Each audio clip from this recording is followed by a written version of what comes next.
안녕하세요. 구독자 여러분 반갑습니다. 주식통입니다. 어제는 제가 영상을 제작하지 못했는데 연이틀 상당히 어려운 시장이 되고 있습니다. 1월에 네 번째 장 마감을 했는데 올해 들어서 좋은 기억은 별로 없으실 겁니다. 최근 두산중공업 나름 시장 대비 잘 버텨왔던 이런 흐름이었죠. 하지만 오늘은 2만 원 초반까지 하락세를 키워가는 모습이었습니다. 우리가 시장을 이길 수는 없습니다만 악착같이 앞자리 1까지 가는 건 막아주는 모습이었습니다. 현재 종목에 대한 관심도가 떨어질 수 있는데 저는 꾸준히 영상 리뷰해드릴 생각입니다. 구독과 좋아요 한 번씩 눌러주시고 소통하는 방송인 만큼 궁금하신 점들 댓글로 달아주시면 되겠습니다. 제 채널은 유한타증권사와 제휴를 맺고 있습니다. 현재 유한타로 거래를 하시거나 앞으로 사용할 의사가 있으신 분들은 지속적으로 무료 관리 도와드릴 수 있습니다. 기존에 쓰는 계좌를 바꾼다는 건 쉬운 일은 아니죠. 하지만 그렇다고 어려운 일도 아닙니다. 유한타로 사용만 하시면 조건 없이 무료로 수익 관리 도와드리고 있고 제가 드리는 종목들만 매수해 주셔도 상관은 없습니다. 새로운 마음으로 서브 계좌는 유한타로 이용을 하셔서 좋은 인연 만들어 갔으면 좋겠습니다.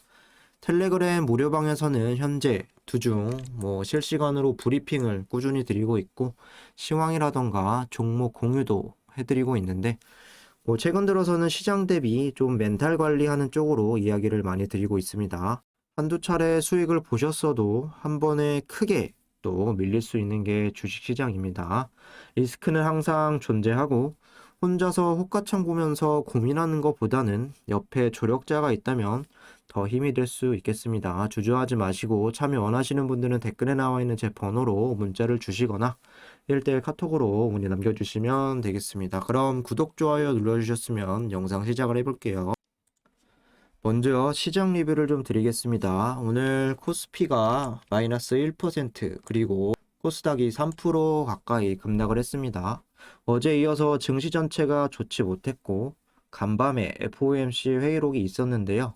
미증시 나스닥도 3% 이상, S&P 500도 2% 급락을 하면서 국내 증시도 좋지 않은 영향을 받았습니다. 어제도 과하게 빠지면서 어느 정도 선반영이 되었다라고 또 초반에 올라오는 모습도 있었지만 반등을 하는 척 하다가 낙폭을 확대해가는 모습으로 마무리가 되었습니다.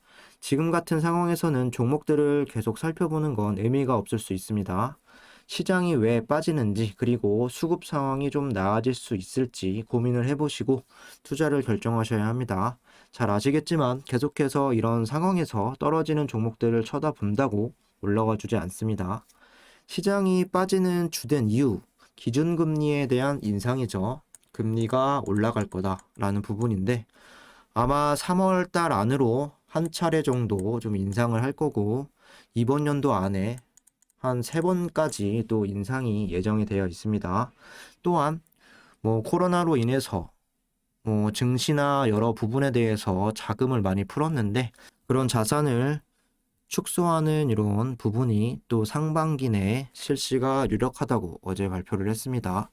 금리 인상에 대한 이런 우려감, 그리고 물가 상승, 인플레이션, 또한 오미크론에 대한 또 코로나 바이러스, 여기에 긴축 재정으로 자산 규모를 축소하겠다. 이런 이유들 때문에 미국장이 크게 좀 떨어졌고 국내 시장도 영향을 받았습니다.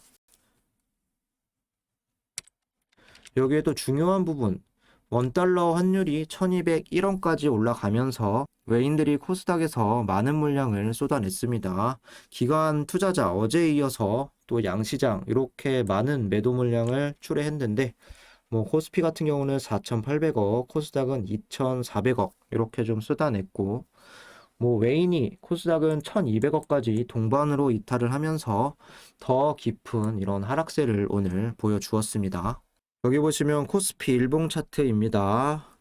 작년부터 올해까지 상방 구간은 3050포인트 그리고 하방 지지선은 2877포인트 중요한 구간 제가 표시를 해놨는데 작년 10월과 그리고 11월, 12월까지 이 부근까지 좀 하락이 있었고 이탈되는 부분도 한 차례 있었습니다. 어쨌든 이렇게 큰 박스권 내에서 좀 저항 구간인 3050포인트를 뚫어내야 올해 조금 횡보를 하다가 우상향하는 그림을 그려갈 수 있지 않을까 기대를 하고 있고, 뭐 현재 우려스러운 부분은 재차 이렇게 떨어지고 있는 상황에서 여기까지 또 내려오고 반등이 나올지 모른다는 점이겠죠. 코스닥 같은 경우도 보시면 1050포인트에서 번번이 저항을 계속 맞고 떨어지는 그림이었습니다. 1차 지지선인 980포인트까지 오늘 내려온 이런 모습인데, 다음은 950포인트, 여기까지 사실 가면 안 되겠고, 일단은 1차적으로 좀 라인을 지켜주는지 확인하는 게 중요할 것 같습니다. 양 지수 뭐 공통적으로 보시면 지수가 계속 하락하고 떨어진 만큼 반등하는 모습들을 보여주고 있습니다. 코스피 같은 경우는 작년 초부터 6월 달까지 이렇게 상승하는 그림에서 또 하반기 또 하락하는 이런 추세였지만, 반대로 생각을 해보면 지금 구간에서 올라갈 수 있는 확률이 더 클 수 있다라는 부분들 좀 기억을 해주시면 될 것 같습니다. 최근 3일 동안 코스피 같은 경우는 2% 정도의 급락, 그리고 코스닥 같은 경우는 5% 이상 좀 급락을 하면서 대부분 종목들이 좀 힘을 낼 수 없는 게 당연한 이치죠. 지수가 이렇게 빠지면 일반적인 종목들은 지수 대비 2배에서 3배 정도 빠지게 되고, 종목에 따라서 더 크게 영향을 받는 종목들도 많이 있습니다. 이미 이틀 동안 많이 때려맞은 이런 시장, 미리 리스크 관리를 하지 못했다면 현재 구간 손절하지 않고 버텨야 하는 구간으로 좀 생각을 하고, 상방으로 다시 자리를 좀 빨간불 들어올 때까지는 진득히 기다려야 하는 시점이라고 저는 생각을 합니다. 두산중국 같은 경우는 유상증자에 대한 부담이 있는 상황에서 뭐 3일 동안 뭐 5% 정도 이렇게 떨어졌다라고 하면 뭐 남들 빠질 만큼 빠졌다 이렇게 좀 보실 수가 있고, 부정적으로 보실 필요는 없을 것 같습니다. 시장과 그리고 지수, 환율까지 이렇게 도와주지 못하는데 모두 다 동일한 조건이고, 섣부른 대응과 손절은 손실을 더 키워갈 수 있다고 생각을 합니다. 뭐 이 정도로 최근의 시장 좀 이해를 해주시면 되겠고요. 이어서 수급을 보시면 오늘 외인이 27만 주 이탈, 기관이 35만 주 이탈, 프로그램이 16만 주가량 던졌습니다. 어제 잠깐 외인이 61만 주, 프로그램이 84만 주 들어오긴 했지만, 연말부터 올해 초까지는 꾸준하게 좀 동반 이탈이 계속되고 있습니다. 오늘 기관 같은 경우는 시장에서 5천억 가까이 팔아치웠고, 그 중에 대부분이 금융투자, 또 3,600억 정도를 던졌습니다. 개별 수급 같은 경우도 금융투자는 이렇게 쭉 나가고 있고, 계속해서 기관은 파란색 매도세만 보여주고 있습니다. 그나마 최근에 좀 연기금이 받쳐줬던 수급, 오늘은 8만 주가량 나가면서 주가 방어적인 부분도 좀 힘들었습니다. 기관 상세를 좀 보시면 너나 할 거 없이 뭐 투신이라던가 사모펀드, 연기금 모두 이탈이 되었고, 사실 오늘 개인 말고는 좀 매수한 수급이 없었네요. 외인이 크게 나가면 기관이 들어와 주면서 좀 상쇄되는 점도 있어야 하는데, 권리락 이후에는 꾸준하게 동반 이탈을 하고 있습니다.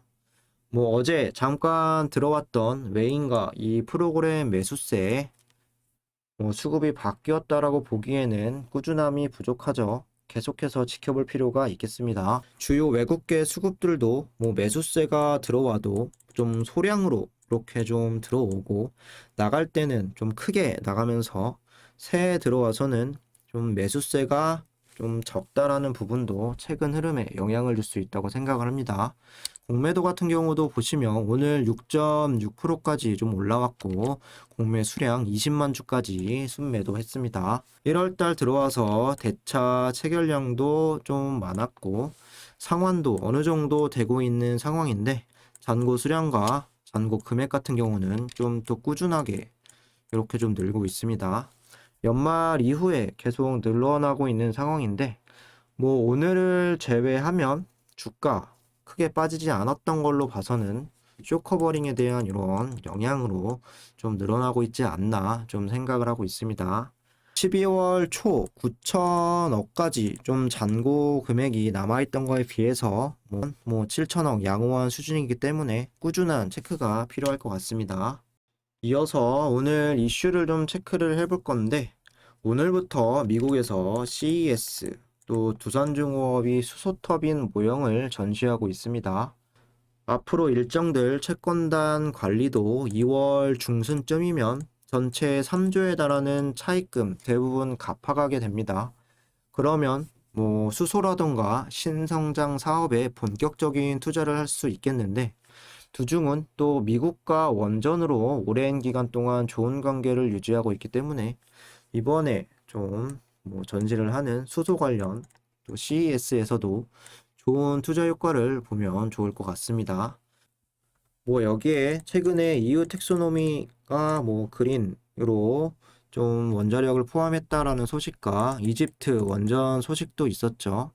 어제 같은 경우는 산통자원부에서 사우디 또 대형 원전에 대한 뭐 공조를 강화했다라는 소식도 있었는데, 사우디 같은 경우는 2023년까지 원전 2기를 좀 발주가 예상이 되고 있습니다.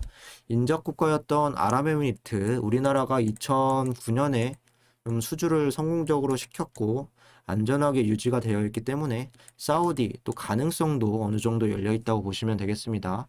사우디 원전 2기 같은 경우는 좀 한국이 만약에 수주를 따낸다라고 했을 때 두산중공업의 납품 규모는 3에서 4조 원 수준으로 좀 보시면 되겠습니다. 기사를 좀 보시면 원전에 녹색 입힌 이후 고사위기, 한국 원전 수출 숨통이 트이나,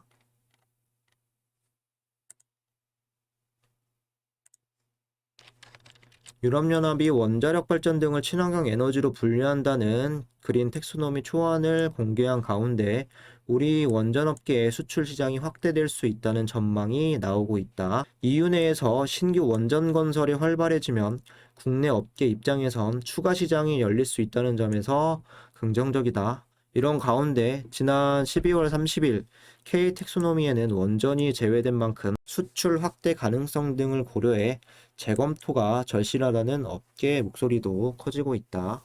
그동안 유럽 내에서는 원전을 녹색 분류 체계에 포함할지를 두고 친환경 국가와 반원전 국가가 팽팽히 맞서 왔고, 최근에도 러시아가 천연가스 공급을 줄이고 인도네시아가 석탄 수출을 단기적으로 제한하면서 유럽 내 에너지 대란 위기와 맞물린 원전 회기 바람이 커질 것이라는 전망이 계속 나오고 있다. 기후 재앙을 막기 위해 화석연료 의존도를 낮추고 재생에너지 설비 비중은 늘렸는데 수급에서 탈이 생기는 일이 반복되면서 완전히 매력적인 선택지가 된 것이다. EU 초안에 따르면 원자력 발전에 대해 방사성 폐기물을 안전하게 처분할 계획, 자금, 부지를 갖추고 2045년 이전 건설 허가를 받는 신규 원전에 대한 투자는 녹색 투자로 분류돼 각종 혜택을 받게 된다. 수출 시장 확대는 국내 생태계 유지 측면에서도 절실하다. 정부의 탈원전 정책으로 신한울 3, 4호기 등 신규 원전 건설이 중단되며 국내 업계가 고사위기에 처한 상황에서 숨통을 틔워줄 수 있다. 국내에서 최근 한수원이 이집트 엘다바 원전 건설 단독 협상자로 선정된 것도 그런 점에서 주목을 받았다. 하지만 문제는 국내 K 텍소노미는 또 원전을 포함하지 않고 있는데, 원전 수출 시장 확대 가능성이 높아진 만큼 이번 기회를 살리려면 한국형 K 톡소노미에 원전을 포함하는 방안을 재검토해야 한다는 이런 목소리가 많다.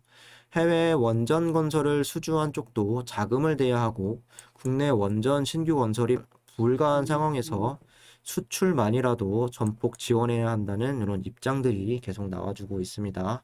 앞으로 원전 수출 시장이 줄진 않을 것이라며 녹색 분류 체계에 원전이 포함되지 않은 것과 별개로 수출 성과가 있다면 정책 금융기관도 지원에 적극 나설 것으로 이야기를 하고 있습니다. 올해 같은 경우는 대선도 있고 또 대선 시기에 맞춰서 또 유상증자에 대한 물량 상장이 또 있죠. 그리고 신사업을 진행하는 데 있어서 뭐 수소라던가 이런 터빈 이런 부분들, 그리고 이후 텍소노미, 여기에 대형 원전과 또 SMR, 유스케일 파워, 좀 수주가 좀 나와줄 것으로 기대가 되죠. 그래서 신재생, 신사업 쪽으로 좀 의미 있는 이런 실적들이 좀 나오게 된다면 여름이라던가 하반기쯤에는 지금보다는 훨씬 더 좋은 위치에 주가가 가지 않을까 좀 기대를 해보도록 하겠습니다. 마지막으로 기술적인 분석을 좀 보시면 오늘 3% 이상 이렇게 좀 빠지면서 2만 원 구간까지 내려온 상황이죠. 최근 지수 대비 선방한 느낌도 있었는데 오늘의 좀 하락폭이 좀 나왔죠. 거래량 자체도 한 300만 정도 나오면서 좀 지지부진한 이런 흐름인데 못해도 평소는 한 500만 그리고 좀 이슈가 붙어준다면 1000만 이상은 좀 나와야 다시 한번 주가가 좀 고개를 들 수 있을 것 같습니다. 그런 상황에서도 어떻게 해서든 2만 원 구간은 지켜낸 건 의미가 있다라고 볼 수가 있겠습니다. 여기를 지켜냄으로써 18,300원 구간, 그리고 19,400원 구간, 그리고 지금 2만원 구간, 저점은 조금씩 높여가고 있습니다. 아쉬웠던 부분은 어제까지만 해도 5일선이 고개를 쭉 이렇게 들어올리는 흐름에서 다시 이탈이 나와주었다는 이런 부분과 21선을 쭉 타고 이렇게 횡보하는 이런 흐름을 주가가 보여주었는데 결국에는 11선까지 다시 이탈이 되었다는 점입니다. 내일 시장 흐름을 예측할 수는 없겠지만 2만원 구간을 계속 지켜간다면 이런 박스권 흐름을 계속 유지하지 않을까 보시면 되겠습니다. 시간이 점점 다가오면서 유상증자를 받으실 분과 그리고 받지 않으실 분들 좀 정리가 되실 텐데 유증을 받으시는 분들은 현재 구간에서 주가 움직임은 사실 큰 의미가 없다라고 보시면 되겠습니다. 지금보다 더 저점에서 물량을 늘릴 수 있는 이런 기회이기 때문에 18,000원 이탈이 되지 않는 이상 일희일비 하실 필요는 없겠고 그럼 신주 인수권을 매도하실 분들은 1월 21일까지는 주가가 좀 올라와 줘야 일주당 가격이 올라가기 때문에 나중에 챙겨갈 이득적인 부분 커질 수가 있겠습니다. 참고해 주시면 될 것 같습니다.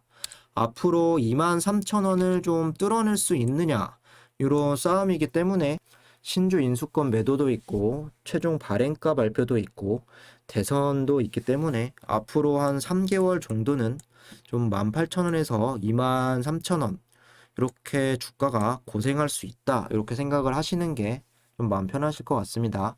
영상은 여기서 마무리하도록 하겠습니다. 구독과 좋아요 한 번씩 부탁드리고 두중 실시간으로 대응받고 싶으신 분들이나 다른 종목으로 손실을 만회하고 싶으신 분들은 유한타증권사만 사용하면 모든 게 무료로 진행이 됩니다. 관심 있으신 분들은 댓글에 나와 있는 번호로 문의 주시면 되겠습니다.